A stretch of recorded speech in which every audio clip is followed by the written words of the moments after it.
Hi, this is Tom from Life 4.0. Today I'm going to talk to you about solar panels. I'm going to talk about what options are out there for solar panels, how you make the price and performance trade-off, how to choose the right panel based on your configuration of your boat, and some tips on installation. I'm not going to talk about batteries really in depth. Battery technology and choice on a boat is a whole subject of its own. It's also a very passionate subject. A lot of people feel very strongly. It's almost like talking to boaters about their anchors because they feel so strongly about that and strongly about their batteries. So I may do that in a future video, but today is really about kind of helping you understand what solar panel technology is out there and how to get started on selecting those panels. So if you open this video, you probably already have some knowledge perhaps of solar panels and the benefits of them, but I just wanted to baseline this for everybody's benefit. When I first started cruising, there were no solar panels around. Really, you had two options for keeping your batteries charged. One is basically staying tethered to the dock with your shore power cable, and the other was running your engine. And even the alternators on the engines back then weren't terribly high output, so it was a pretty slow ordeal. So neither option was great. You either hang at the dock or you run your engine for several hours at anchor. That comes with the obvious problems of the noise of the engine, the smell. It's not great for your diesel engine either to be kind of running it without a lot of load on it. And also it's obviously not great for the environment. So then along came wind generators, which were great. Once you forked out the money for one, it was basically free energy. You're making, drawing in power from the wind, and it made a lot of sense. Sailboats and a lot of other power boats too are out there in weather conditions where there's a lot of wind, so it made a lot of sense. So the only issue with that though is that they are bulky, they are loud, which not a lot of people are aware of until you've actually been around a boat in an anchorage with a wind generator, and they have this humming kind of hissing sound which is pretty persistent. So there's that, and also the biggest issue that I have with wind generators are I think they're dangerous.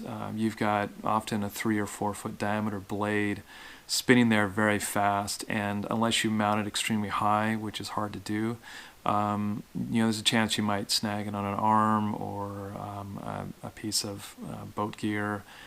They're very dangerous, so but they had their purpose early on and their benefit there. So then along came solar, and this was even better. Obviously there's no moving parts in a solar panel, so you don't have any wear and tear there, you don't have any noise. They're super clean that way. And early on though, they did have issues with being expensive. A lot of times when you were looking at solar panel installation on a boat, you had to do a really in-depth trade-off between, okay, what's the cost of the solar panel versus how I could get that charging some other way through running the engine or through a wind generator. So they did have benefits of having a long warranty, which was great. Just I think primarily because there was no moving parts in these things, so they were beneficial that way. About 5 years ago, the price started to drop, and it dropped pretty rapidly, and now you can get solar panels for a very reasonable price. And I personally think that they're the best option for energy generation on a boat. You may find actually that the panels are one of the cheapest parts of the whole overall system of a solar installation. Our first boat that we installed solar on, Thalia, was a boat, and I'll talk about it a little bit more here today, but the cost to install or purchase the controller was more expensive than the 2 solar panels that I put on the boat, so it's kind of crazy that way. But anyway, solar dropping in price is a good thing. There are other alternatives out there. First one I would talk about is there are high output alternators that you can now put on engines. So Balmar is one of the makers of these. You can get some custom made high output alternators created for your engine. That's great. You're still though talking about running your engine to charge your batteries. Now, a lot of people say, well, you're running your engine a little bit each day, oftentimes when you're normally cruising, and if you look at the statistics, like I did the stats on a previous trip we did to the Caribbean, and I figured we actually were running the engine about 25% of the time while underway to get from one point to another because of lack of wind or narrow navigation areas or the wind's against you or something like that. So you do want to use that opportunity to get as much power out of your engine as you can. So I do think a high output alternator has a place in the solution. I just don't think it should be the primary source of power generation. One thing to keep in mind with some of the really high output alternators is that they are very expensive. So you want to shop around and look for the best deal you can. Another option to consider is a generator. A lot of boats these days have generators. I would say a lot of boats that were built in the last 5 to 8 years, generators kind of went through a big peak of demand, in my opinion, back then. In my opinion, I think that they're having a less and less of a role on a boat.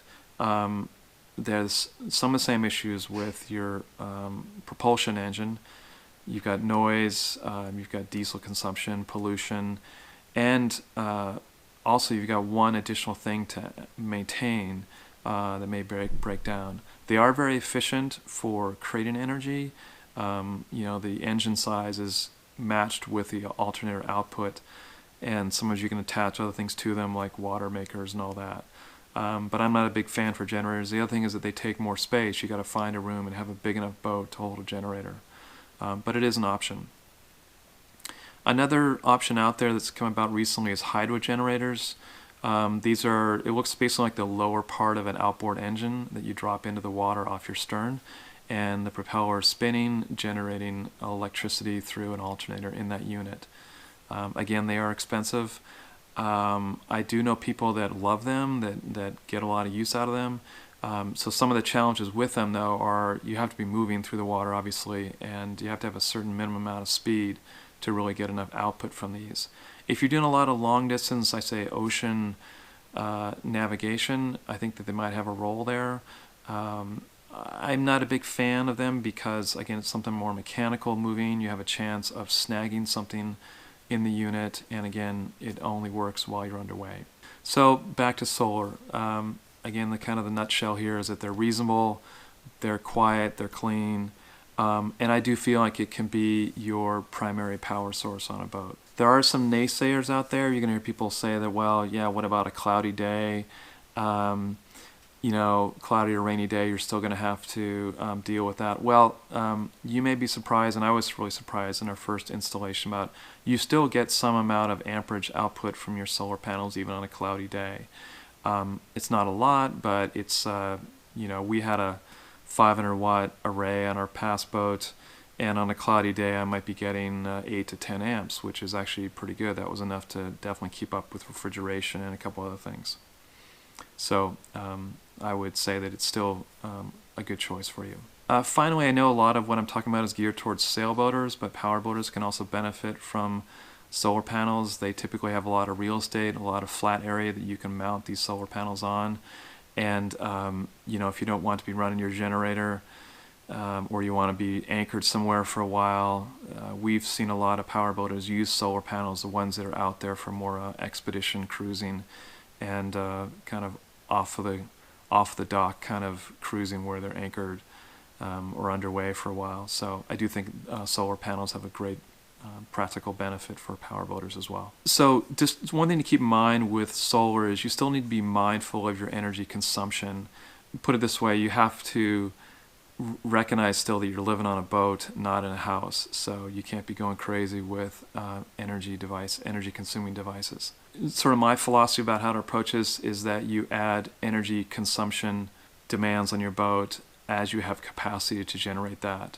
Some other people may approach it differently and say, hey, these are all the things I want to have on a boat. I want to have a big refrigerator, I want to have a freezer, I want to have air conditioning, I want to have this, that, and the other thing, hot water and all this kind of stuff. And these are all great things, but you want to make sure that you have energy generation capacity for these things first. And so I would look at it the reverse way of saying, how much energy generation capacity can I put on the boat, and then match your consumption to that. I think you'll be a little happier in the end that way. Okay, so let's talk about solar panel options themselves.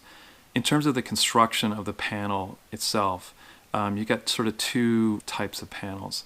One are rigid solar panels, and the other are, some people call them semi-flexible or just straight flexible panels. I'm going to just stick with the term flexible for now. It's kind of easy enough. So again, you got rigid panels and you got flexible panels. The rigid panels have been around for a long time. They're kind of a tried and true design, and these are the panels you typically see on the roof of a house or on the rooftop of a commercial building. They're used a lot in land-based solar installations. They're rugged. Again, they're tried and true. They've been around a long time. The flexible panels are a little bit newer to the market. They, as you might suspect, because they're flexible, they can bend to the shape of the thing that they're mounted on. So right away you're going to see that they have some natural benefits to being on a boat. The other main thing with the flexible panels is they are lighter in weight, substantially lighter in weight, which again is a good thing for a sailboat installation. So how much lighter? Well, for a typical like 100-watt panel, a rigid panel is going to weigh about 22 pounds. That same equivalent output of a 100-watt flexible panel is going to be about 3 to 4 pounds. So you can see right away that there's a huge advantage there. Just as kind of a side note, on our previous boat, at one point I had taken our rigid panels and I had mounted them on top of our bimini. And each panel weighed about 40 pounds, so this bimini was kind of moving all over the place as we were sailing along, and it wasn't terribly rugged of an installation. Now, if you take that same equivalent in a flexible panel mounted on a bimini, you're going to be in a lot better shape that way. The other thing about solar panel construction itself is the actual silicone cell. So these are about 5 to 6 inches square. And there's two general types of solar cells. One is called a polycrystalline and the other one is called a monocrystalline. So the monocrystalline is made with a higher quality silicone, and by doing that it has a higher energy output, slightly higher than the polycrystalline. Because it's higher quality, it's going to be more expensive, so you get more power output with a slightly higher cost. So the natural thing to decide there is if you don't have a lot of real estate on your boat in order to mount a panel, then likely a monocrystalline is going to be the way to go, and because you get better output for the same footprint. The polycrystalline, some people believe that it has better output or better tolerance of shade. I don't know this for sure, but that's what a lot of people say, and so I'll take their word for it. Again, better tolerance of shade. Then the other factor you have to think about is temperature tolerance. The monocrystalline is going to be slightly better at handling charging at higher temperatures. Any kind of solar panel is going to degrade in performance the hotter it gets. This is unfortunate for sailors because we're out there in the sun a lot, and these panels are in a dark, often a dark blue color, so they're going to absorb a lot of heat because of that. And as those panels heat up, they're going to lose efficiency. Again, monocrystalline will be slightly more efficient at those higher temperatures than the polycrystalline. Likely today, you're probably going to find a lot of monocrystalline panels for the marine environment, so you might not really have to make a choice anyways. So let's talk about controllers, charge controllers. You're going to need a controller in your system design, at least one of them. What a controller does is it manages the difference between the voltage output of the panel and the voltage requirements of your battery bank. So it's very important. You cannot connect, or you can if you want, but if you connect a solar panel directly to your battery bank, you're going to fry your battery bank. So there are two general types of charge controllers out there. One is called a PWM. It stands for Pulse Width Modulation. It's the one that's been around the longest, and it requires that the voltage coming in from the solar panel is about 18 volts. So you have to have a kind of a set design to that.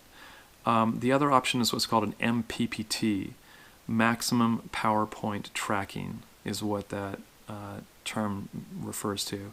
And it's the more recent development, and I'm just going to say you want to go with an MPPT controller. You shouldn't waste your time with the PWM. It's older technology. It's not as efficient. The MPPT can take any kind of voltage going in and convert it to the proper charge voltage for your battery bank. Typically the voltage coming in, like I said, is a higher voltage. Your panels may be putting out 20 to 30 volts, sometimes higher depending on the size of them. And it's going to step that voltage down to 14.4 volts if it's a 12 volt battery system you have, which is 14.4 is the typical charge rate for a battery bank. In the process of doing that, it's not going to lose any efficiency. With a PWM controller, you're losing efficiency as it's converting to that lower voltage. The MPPT saves that energy, and you get actually a higher amperage coming in at 14.4 volts. So it's definitely the way to go. They may be a little bit more expensive, but not significant, and I would go with the MPPT. That said, if you want to make sure that what you connect to the controller, if you're connecting multiple panels, make sure that they're all the same voltage, and I would suggest the same model and all that. That way the controller can function the most efficiently.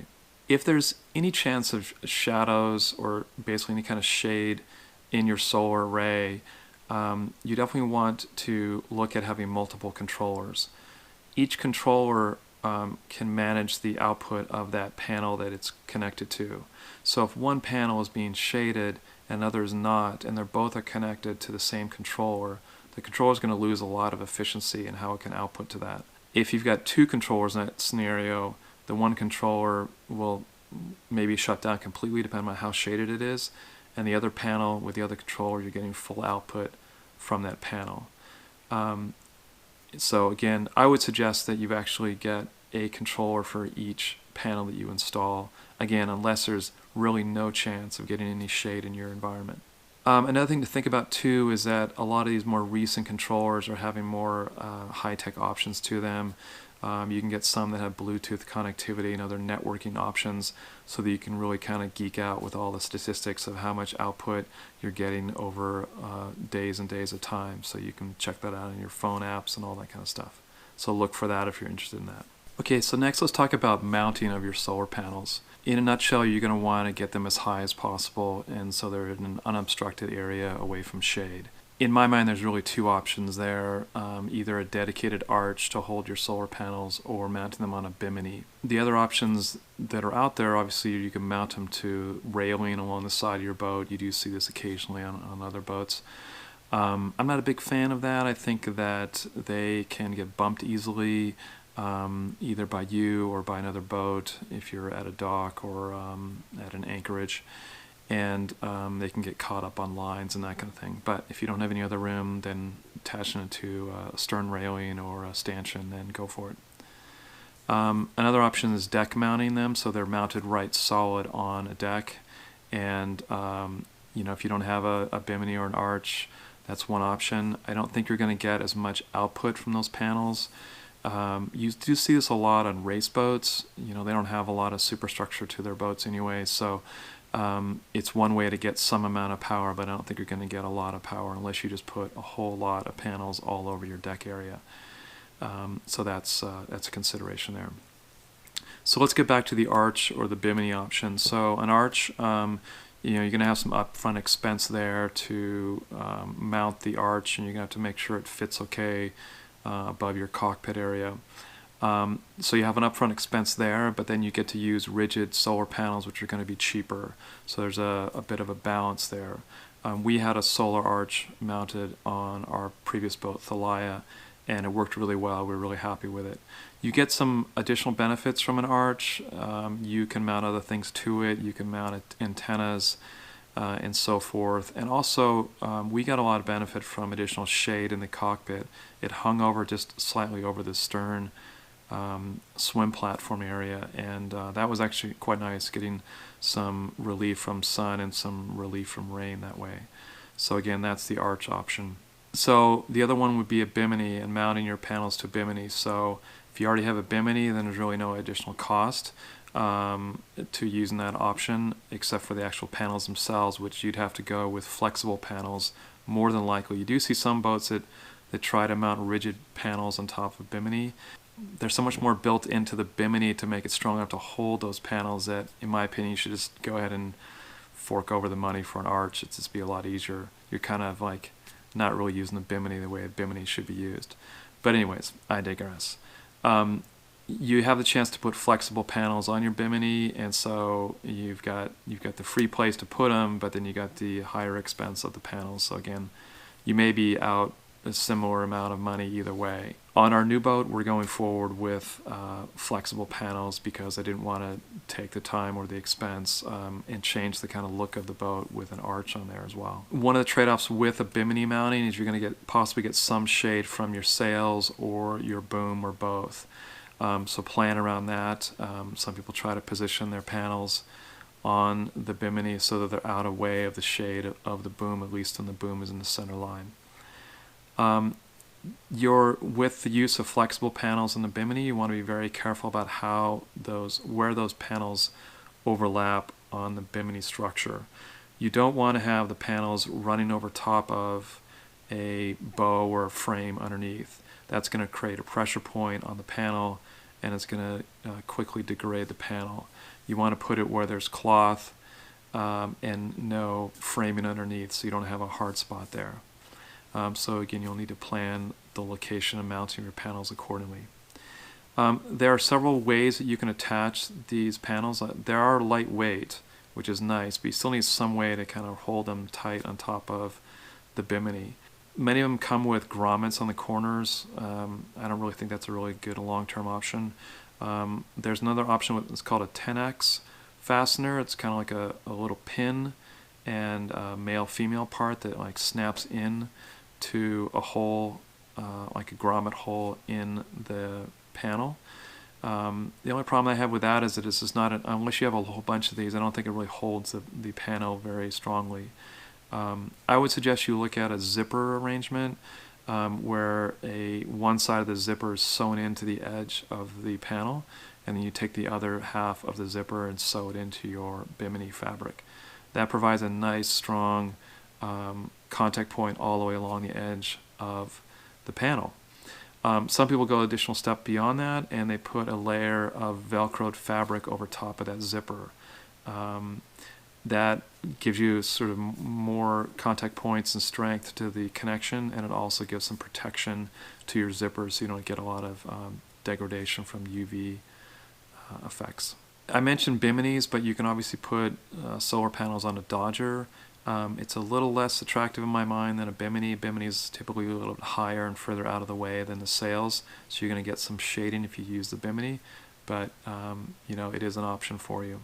If you're lucky enough to have a catamaran, you're going to have a ton of real estate to put solar panels up.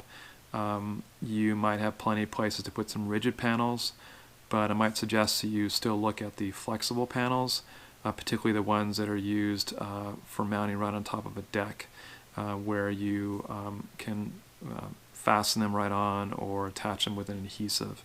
So I don't think if you're a catamaran owner you'll have any issue with finding enough space for your panels. And that's a good thing because most catamarans have so many darn energy-consuming devices on them that you're going to need a lot of amps coming out of your panels. I mentioned deck mounting of the panels. So again, if you don't have a bimini or an arch, you can mount them directly on top of like the cabin top or actually on the side deck themselves. Some people actually put them on the seats in the cockpit. Again, you see this a lot in race boats that are trying to save windage and weight. And that's certainly an option, but you're not going to get as much of an output, again, because of typically, well, if somebody's sitting on the panel, it's going to not work too well for that particular panel, and also you're going to get other shading going on. So those are your options for mounting. Again, I mentioned that we're going in the direction of mounting our panels on our new boat on a bimini, and so let's talk about that a little bit more. You have to kind of plan the positioning of your panels on the bimini. I'll show you an example here of how I did that. We are not physically in front of our boat. It's still being manufactured at the Jeanneau factory. And so all they really had to go on was a bird's eye view diagram of the bimini. And I created little cutouts that are the dimensions, taken in the dimensions of the diagram. I made little cutouts of the size of different panel options. And I just kind of played around with that. So Yes, I'm a grown man playing with cut up pieces of paper, and I used to be in technology and I'm using something very primitive, but it worked a lot better than trying to find some way to do it on a screen. So that worked well. I could kind of lay them out and figure out where they would fit best, where they wouldn't overlap the underlying framing of the bimini. Another consideration when you're talking about mounting and installing panels is to think about the wiring. You want to read closely the wiring specifications from the solar manufacturer, and they should be giving you the ranges of wire sizes depending on how long your run is from your panels to your controller. And I would follow those recommendations very closely. If you choose a smaller wire gauge, you're going to lose output from your panels. So you've worked so hard to get that output from the sun and from attaching to an arch or bimini. Don't shortchange yourself on a substandard wire size. Okay, let's move on to the topic of how much solar panel capacity you need. This is a little bit of art and a little bit of science involved, so let's get into the science part first. And I'll start with terminology. So you want to be familiar with volts, amps, and watts. So kind of getting back to a little bit of high school science class, you might remember that these things were described often in terms of a water context. So I'm going to use the example of a waterfall. So volts is, if you think about it, volts as the height of that waterfall. So how far the water is dropping from the height to the bottom.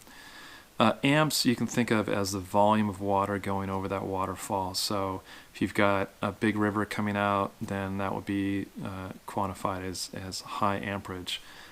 If you've got just a little trickle of water coming over there, then that'd be low amperage. So amperage is the volume of water coming off that waterfall, and the voltage is the height of the waterfall. Now watts is a combination of the two.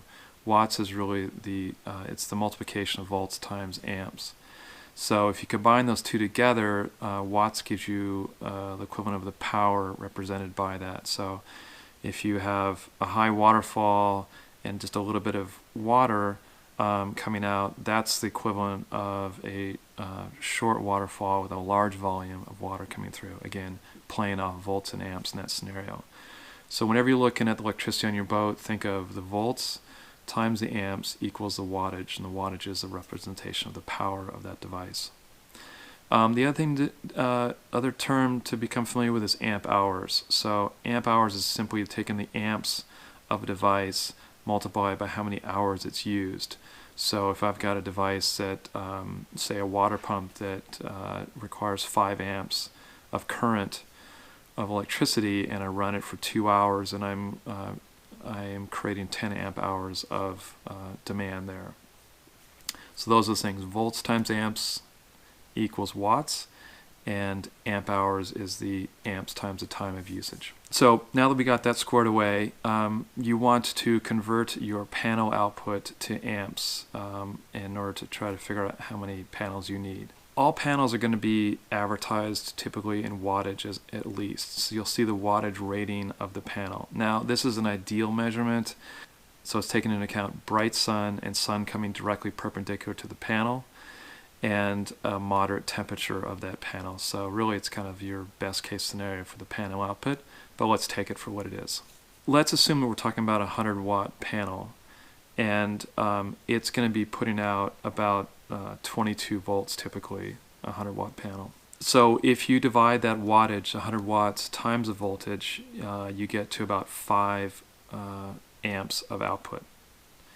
So at 22 volts, it's putting out 5 amps. But now comes along the miracle of that MPPT controller. It's going to drop that voltage from 22 volts down to about 14.4 volts. Again, the typical charge voltage for a 12-volt battery bank. And when it steps that voltage down, it's going to increase the amperage output. So at 100 watts, if you take 100 watts and divide it by 14.4 volts, you come up with about 7 amps of charge. So that 100-watt panel, in its optimal environment, it's going to be putting in 7 amps through your charge controller into your battery bank. Now we have to assume sort of what's our best guess in terms of how much sun we get on our panel for a typical day. Let's say you get 6 hours of sun. So plan in a little bit of inefficiency in the morning and the evening, but let's average it out as 6 hours. So take your 7 amps times your 6 hours, you get 42 amp hours. So that's really the most you're going to get out of that panel on a sunny day, 42 amp hours. Now there's some reality coming into this. One of the realities was how much sun you're going to get in a day, but you also may get a cloudy or rainy day. And the other factor to consider is the battery efficiency. So batteries charge very quickly when they're almost out of power. They lose their ability to accept amps from your charge source as they get more full. So there's some loss of efficiency there. You may have 7 amps coming out of a panel, but if that battery is almost full, it may only take 2 or 3 amps, no matter how many amps you want to put into it. That's just the reality of how batteries work. So let's come back to that 42 amp hours of that panel, and I'd say let's knock that in half because of those realities, and say that one panel can give you 21 amp hours per day. So you've got that for that panel. Next, you want to do an energy inventory of your boat. You want to go through the major energy consuming devices and look on the motor or the compressor, or read in the specs in the manual what is the current draw for that device. It's going to be expressed in amps, and again, we're assuming this is a 12-volt boat, so you don't have to worry about wattage. If they do advertise their product in terms of watt consumption, then divide it by 14.4 to get back to the amps. So you want to get to amps.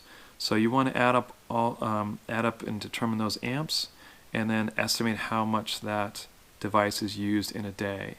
So let's give the refrigeration's example. So your refrigerator and your autopilot are going to be probably your biggest hogs for energy. If your refrigerator takes 5 amps when it's running, and it's running half of the time, 5 amps times 12 hours in a day, you're going to get 60 amp hours of requirement just for that refrigerator.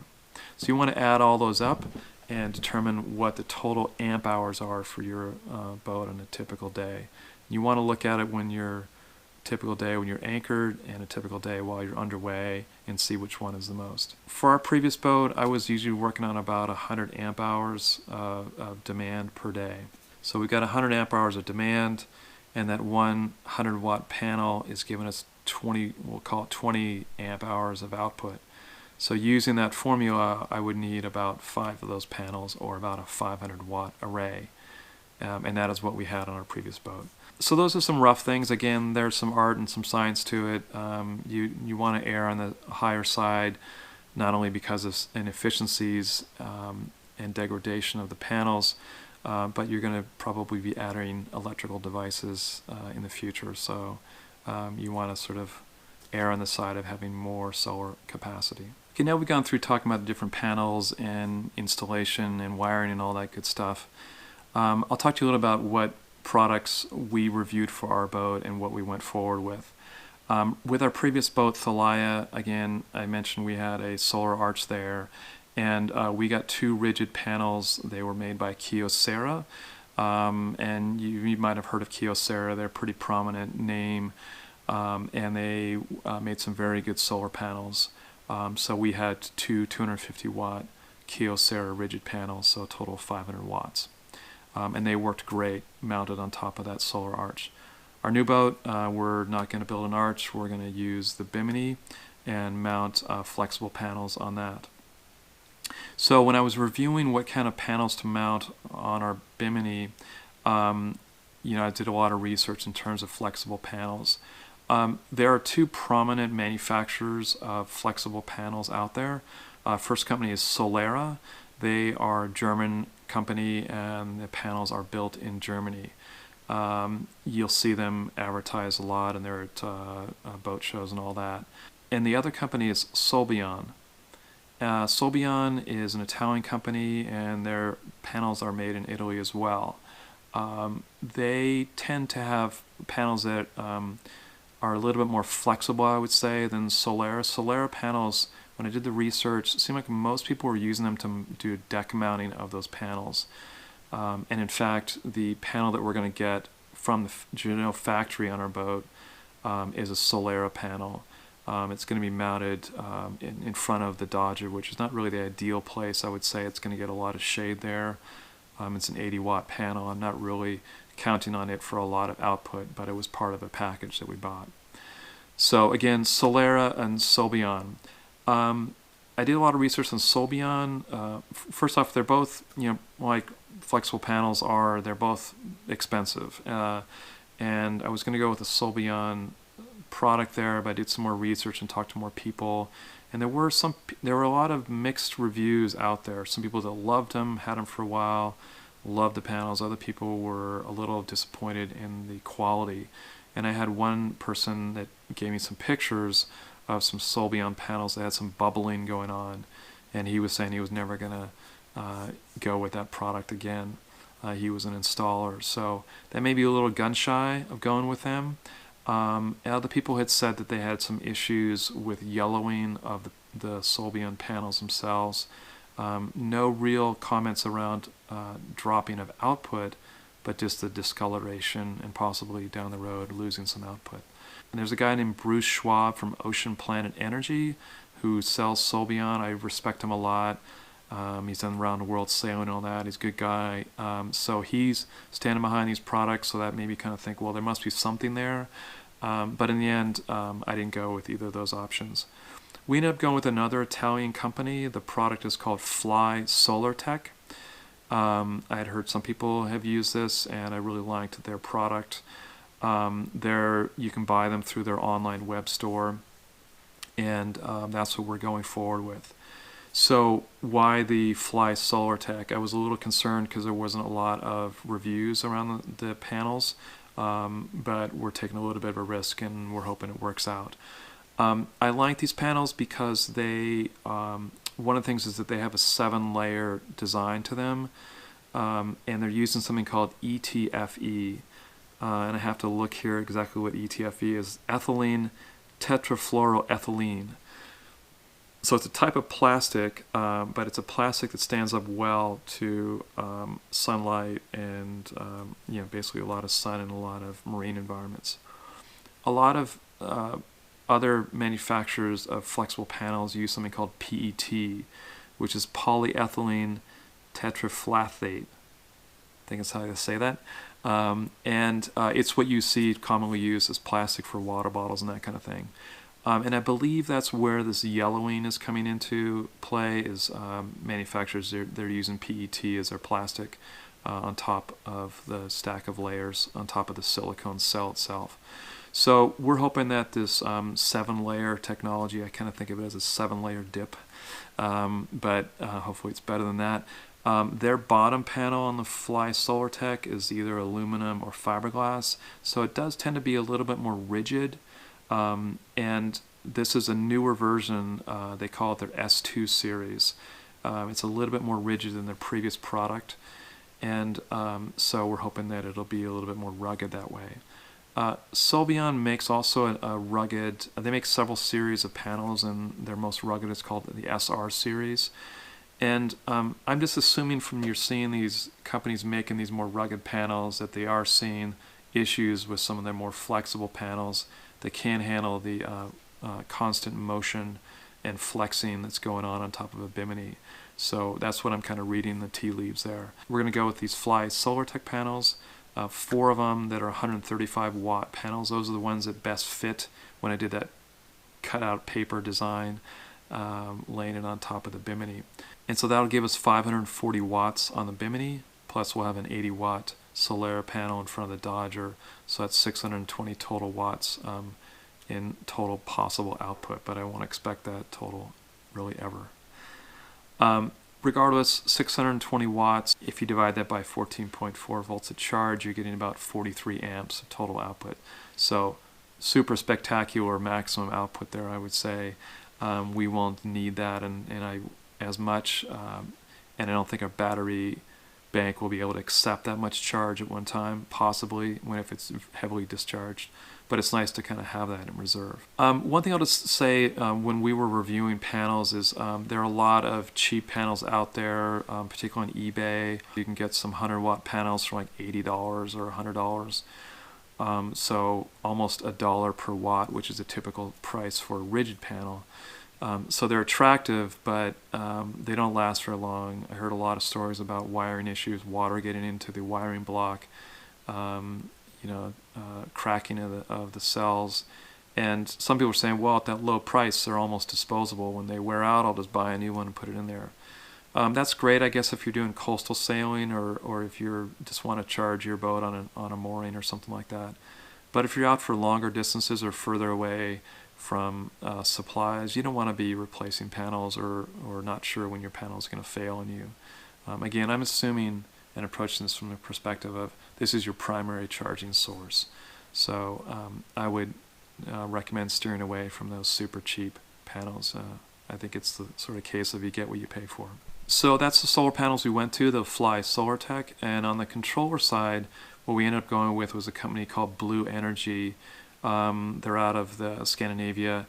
And we went with, it's called the Blue Energy Victron 75/15. The 75 is the maximum voltage you can put into that controller, and the 15 is the maximum amps. And we're going to go with one of those controllers for each one of our panels, so 4 controllers, because I am concerned about possible shading off and on at different times of the day with those panels. Our previous boat, I just had one controller. We went with a Xantrax, I think it was like a 60 amp controller, and both panels fed into that. And I really didn't have any issue with shading because they're so high up there on the solar arch. I didn't have to worry about it. You might think, oh, so 4 controllers, it's kind of a pain and expensive, but actually the small controllers are quite reasonable. When you look at the price of the larger controllers, they increase quite rapidly. So that's it. We use the Blue Energy Victron controller there. So that about wraps things up. I will try to put out another video once we have a little bit more experience with these flexible panels. We had a great experience with our Kyocera fixed rigid panels, but this will be a first-time experience with these flexible panels. And I did try to find other people online that have had some longer-term experience, not just using them for a couple months, but several years. And it's actually pretty hard to find people, and so I'll try to do my best to put our feedback out there as well in terms of our experience. We're certainly hoping that they will last us a long time and give us a lot of benefit. So I hope you enjoyed the video. As always, we look forward to your feedback. If you have experience with other solar panel designs or manufacturers, we'd love to hear about that. You can put your comments in the YouTube video, or you can go to our blog, www.life4.0.com, and comment or subscribe to our blog updates there. Hope you have a good one. Take care.